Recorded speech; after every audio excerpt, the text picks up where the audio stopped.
Hey folks, I'm Troy and you're watching TroyTube, and I just picked up a new printer. Ordered this from Amazon, and it's an Epson Workforce 3620.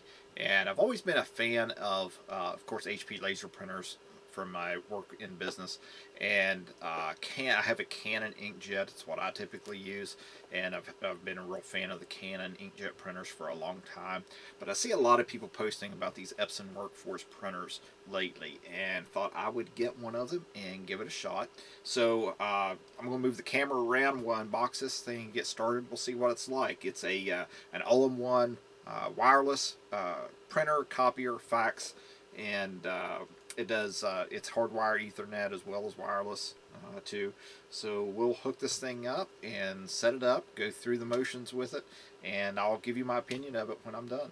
Alright, so we'll open this thing up and see what's inside. Try to do this without bumping the camera there.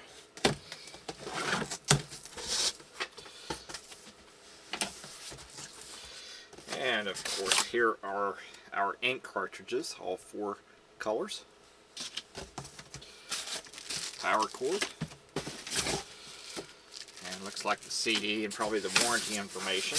That's probably about all we'll get out of this thing other than the printer. Don't put too much in them anymore. Get that box out of the way.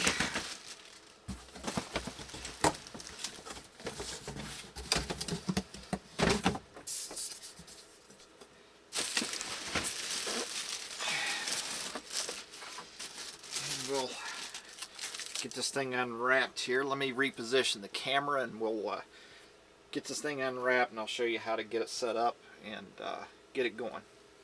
Okay, and we got to take all this shrink wrap off.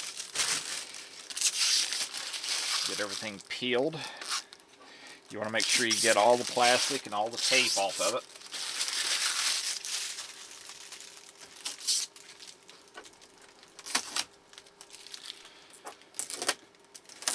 Usually they put this blue or maybe some orange tape on different brands and models of printers so that you see it easily. Lots of it down here around the paper cassette to keep it in place during shipping.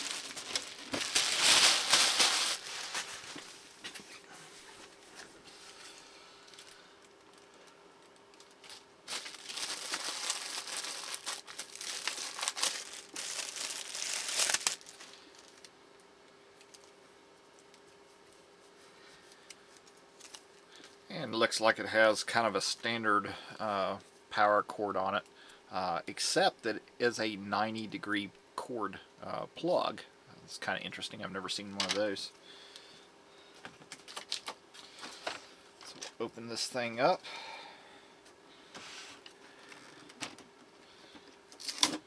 Tape on it over here.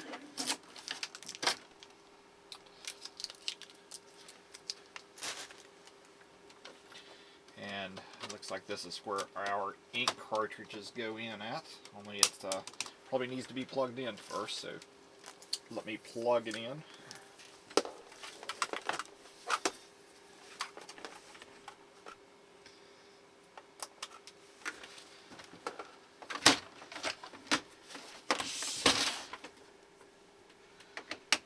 Cord goes on the back here, and of course here is where the telephone line would connect if you're going to use it as a fax machine.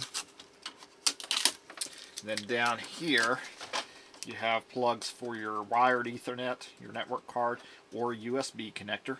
And this little white plug here just is a placeholder for a telephone. So if you hook your telephone line into this, you hook your telephone into that, and it will daisy chain through.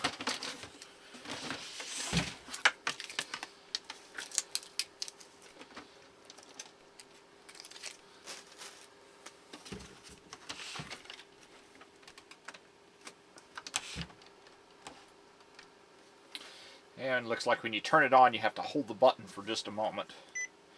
And it has a nice touch screen here.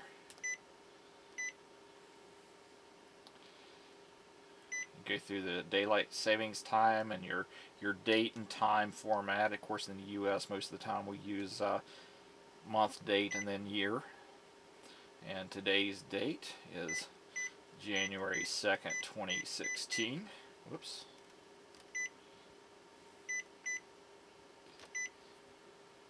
$12-hour time format or military. And it says preparing, do not open the scanner, so I'll close that. And while I'm waiting on that, I'll go ahead and open the ink cartridges. And so here's the blue one, and you gotta peel this little yellow thing off there. So each one of them has a little slit in the plastic to make it easy to open them up, which is kind of nice.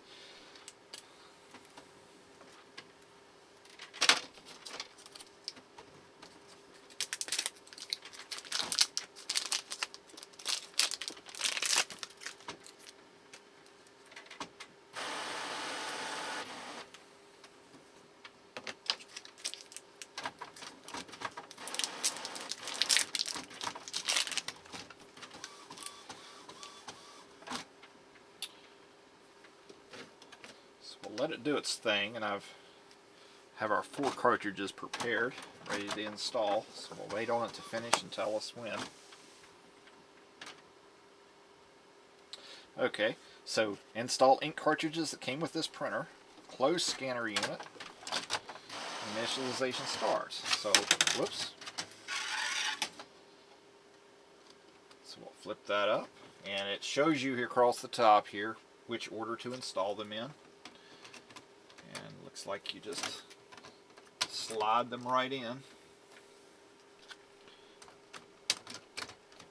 Doesn't look like they snap in place or anything. They just kind of wedge down in there. Make sure you put them in the correct order. Close that. We'll close the printer. And it says checking the ink cartridges, so we'll take a look at this package while it says that. Important information: if you need help, call the number. A lot of times they put these in there to tell you not to take it back to where you bought it, to call them first. CD with drivers. Of course, I usually use the drivers that come from their website. It has the most up-to-date drivers available for it. And then here's a quick start guide, which is something a lot of people don't bother to use, kind of like I just did. But it shows you all the basics on how to get it set up and everything. It looks pretty simple. And then here's a small quick guide, owner's manual it looks like, on troubleshooting, how to solve network problems and all that good stuff. And I don't know if you can see on camera there, it's going through the motions. It says initializing, do not power off.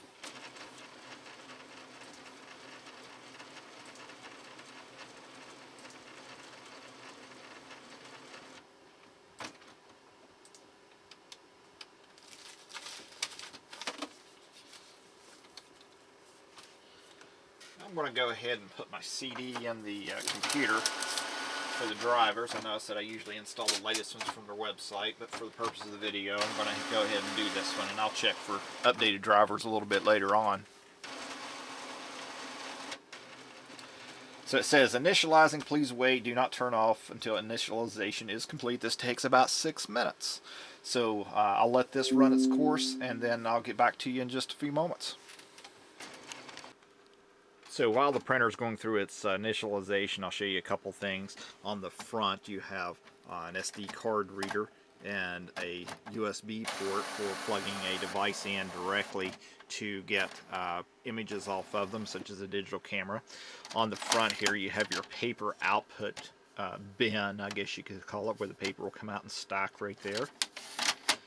And then you have your 250 sheet paper tray, which will take, looks like it takes 8.5 by 11 up to legal size paper, possibly. It looks like A4 paper. And then on the back, you actually have a rear sheet fed bin. I guess if you have some things maybe like cardstock that can't make the turn through the printer from the tray and then out through the top, you can put it in the back paper bin here. Then of course we have our scanner on the top, our flatbed scanner underneath. This is our sheet fed scanner or copier, and then the single page underneath of there. And we're still waiting on it to finish its initialization. So we'll be right back with you. So now we'll try to set up the wireless, and we'll select Wi-Fi setup, setup wizard. We'll select my wireless network and we'll put in my password. The little touch screen is probably not the best in the world, but it works okay for these small jobs, I guess.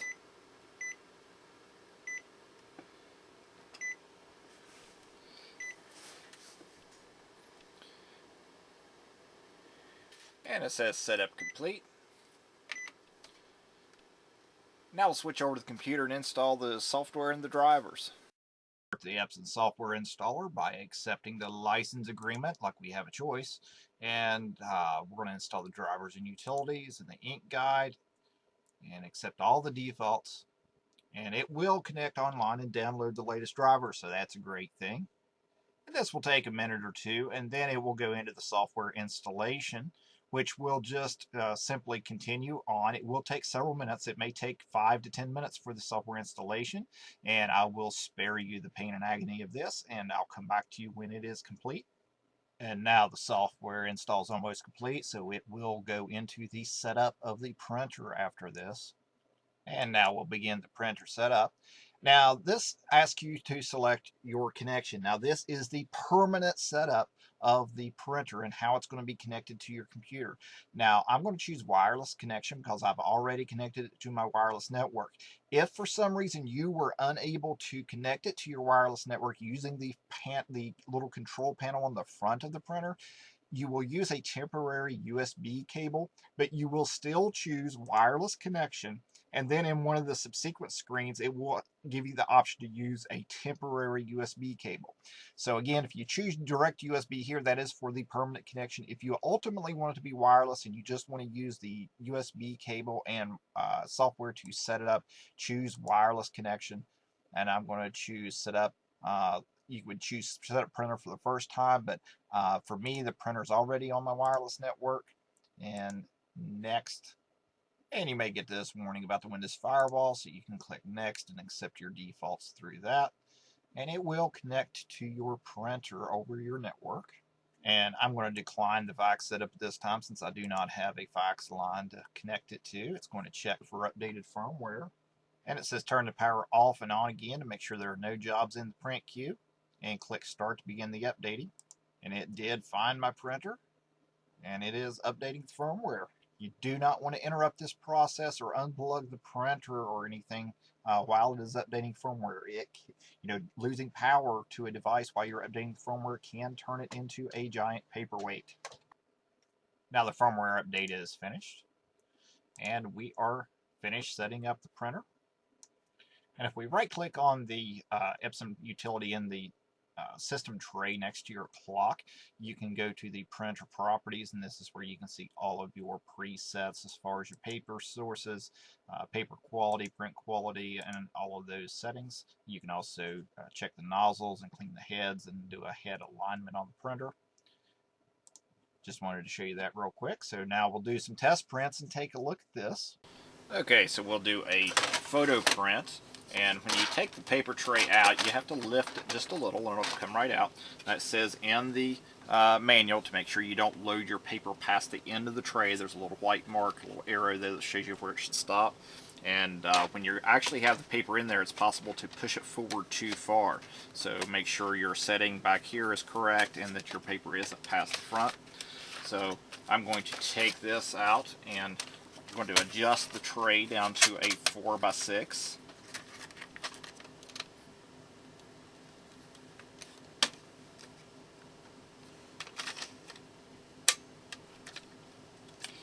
And it says the print the printed side should go face down. So I'll go ahead and put that in there. And we will print a photograph and see what it looks like. And I'll print it on high quality and put it on premium photo paper, glossy photo paper.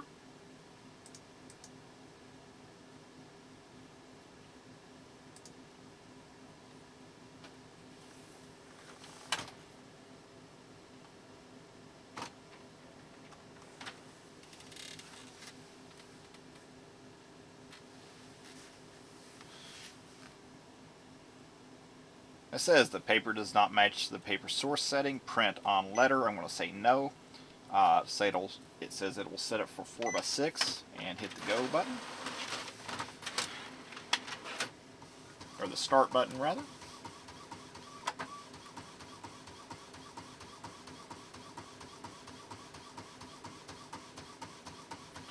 And it certainly sounds like it's printing very quickly.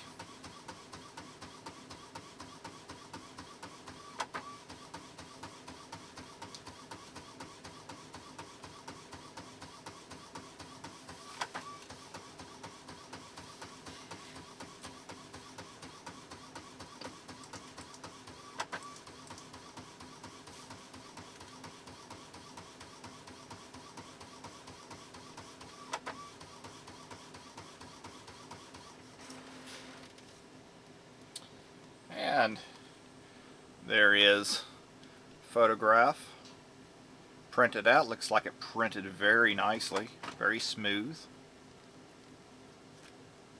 And that is on 4x6 glossy photo. So I'm going to take the paper tray out now, and we're going to print a full page and see what it looks like and how quickly it will print.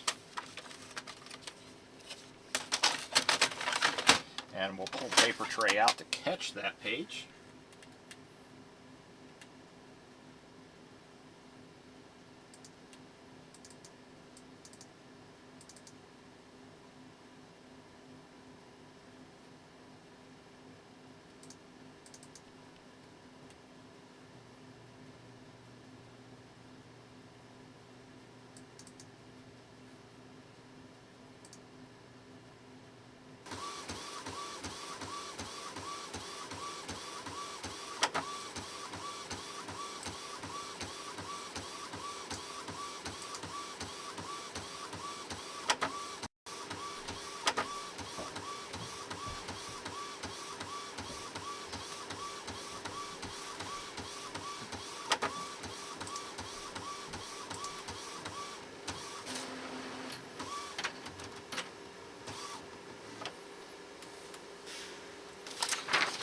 And so there's a full page printed out on plain paper. It seemed like that took a long time to print. I did have it set on high quality, so maybe that's the reason, but I do use my Canon inkjet, and it seems like it prints faster than that on same quality settings and everything.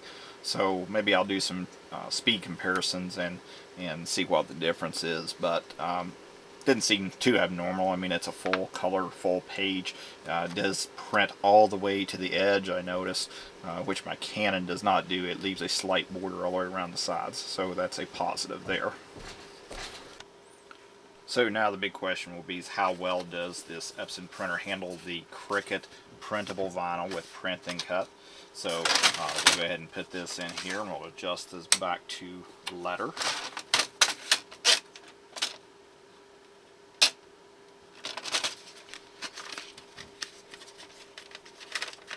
Again, it loads printable side face down in the tray.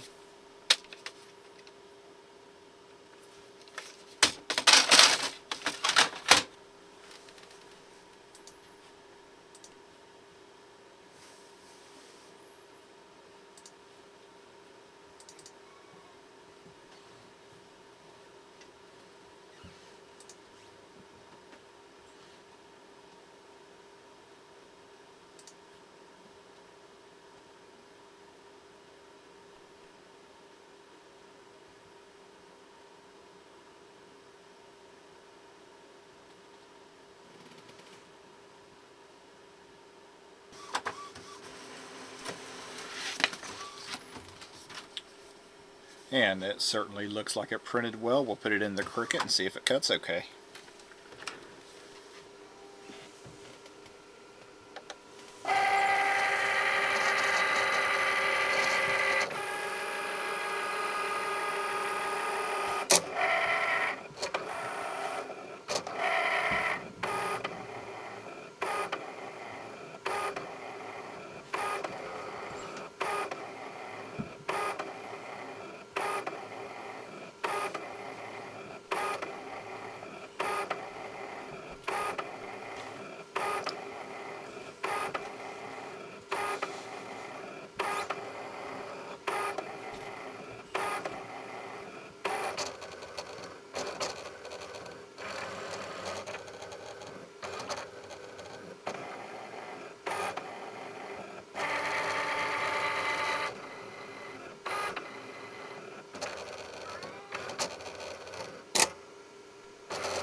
And it looks like it cut just fine.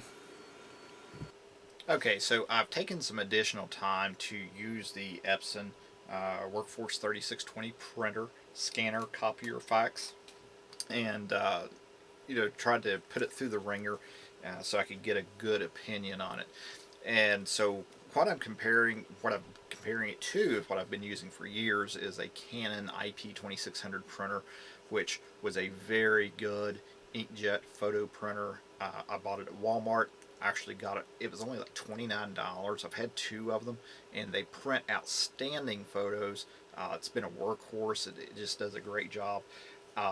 Except I thought it printed great photos until I tested the Epson. So I printed the first photo, and if you can tell the difference there, the one on the top is from the Epson, and the one on the bottom is from the Canon. The Canon is certainly great quality, but the top one is so much more vivid. So I decided to print a second photo, maybe one that had a little more color in it. Again, the one on the top is from the Epson, the one on the bottom is from the Canon.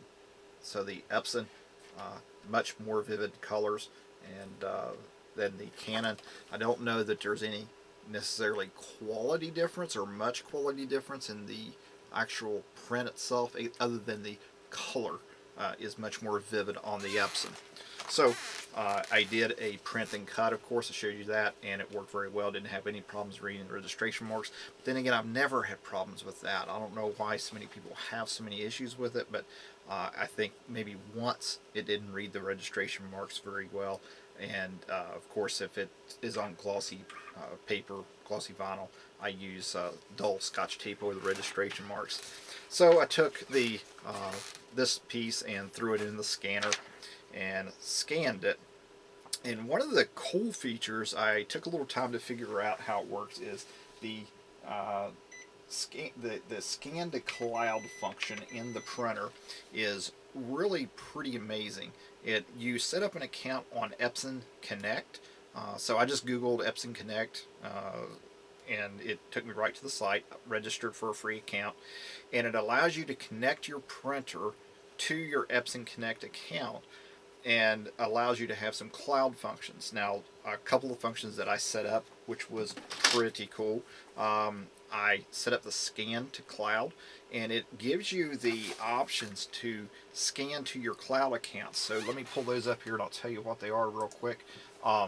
You can scan to an email address, a Box.net account, a Dropbox account, an Evernote account, if you're familiar with Evernote, and also to Google Drive. So I set mine up to scan to email addresses and to Google Drive and tested it.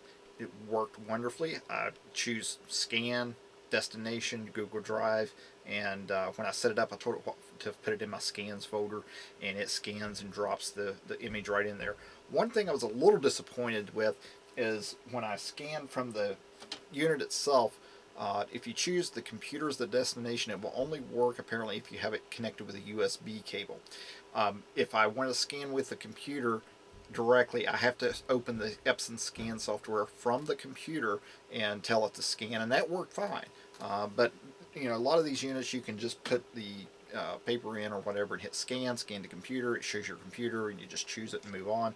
But since it works with the Google Drive and the cloud services, I'm not really too worried about that. That worked beautifully. And so what I even did was I installed the app from the Google Play Store for Epson iPrint, and took the PDF file that I had photocopied and scanned and uploaded and printed it back out from my phone over the internet, not through my Wi-Fi connection directly. So I could have been anywhere in the world, connected and printed to my printer. Now the way it does this is it gives your printer a special email address. It's like this long and you have to type that in, and then there is a print access key password that you have to put in that allows you to print. So not just anyone, you're not going to get spammed to that email address and it's going to print out and waste your paper or anything like that. Overall, I'm going to give the unit a definite A+. Setup was super easy. I did have a one little issue with my wireless, but that was a setting I had to change on my wireless network. Most people will not encounter that. Keep in mind I'm an engineer, so I had things set up a little differently. So the setup went smooth. Installation of drivers went smooth. It downloaded the latest drivers from Epson for me. I didn't even have to do that. Just use the CD that came in the box. Print quality, again, A+, one of the best I've ever seen. When I printed on full page, like my wife does some things with prints to cut out, kind of like scrapbook paper, and it worked great. This does not do 12 by 12 or 11 by 17. It's just a standard printer. It does like letter and A4 envelopes, 4 by 6 photo paper, things like that. So all of that went great. Ease of use, I would give it at least an A, maybe an A+. Once it's set up, once I saw how it worked and went through a few things with it, took time to do that, worked great. I was very impressed. I think this is going to replace a couple things for me. I have a document scanner on my desk. I have an inkjet printer on my desk, and it is definitely going to replace those two. It may replace my laser printer. I may just go ahead and get rid of the laser printer while I'm at it and take care of that. So hopefully that's been helpful to you. Again, the Epson Workforce 3620. If you want to buy one or any of the Epson Workforce printers, click on the link in the video description down below. It'll take you to my Amazon store. It doesn't cost you any more, and I actually get a commission for selling that. This was a unit I purchased. It wasn't sent to me for free or anything like that. I bought it. I'm using it here in my office, and like I said, I give it a great review. I wasn't a big Epson fan for a long time. Epson was really big in the early 90s with computers and printers, and then Canon and HP really kind of took over for a long time. The last few years, Epson and Brother have come back pretty strong, and like I said, a lot of people have been talking about these Workforce printers. I say usually when you have a line of printers like the Workforce line of printers with Epson, those are all going to be similar with different features, so there'll be similar quality and output and things. Canon, the IP line of printers, are probably going to be similar quality, just different features, different formats and larger paper, things like that. So you don't have to get this one, but I would say any of those Workforce printers are going to be fine. I know some people, the 7620 I think is the bigger one that a lot of people have. So again, hopefully that's been helpful to you. If my video has been helpful to you, please subscribe to my channel. And after you subscribe, be sure to click the little gear and check this box so that you'll receive an email notification when I upload a new video. You can also help support my channel by making a small donation on patreon.com/TroyYoung.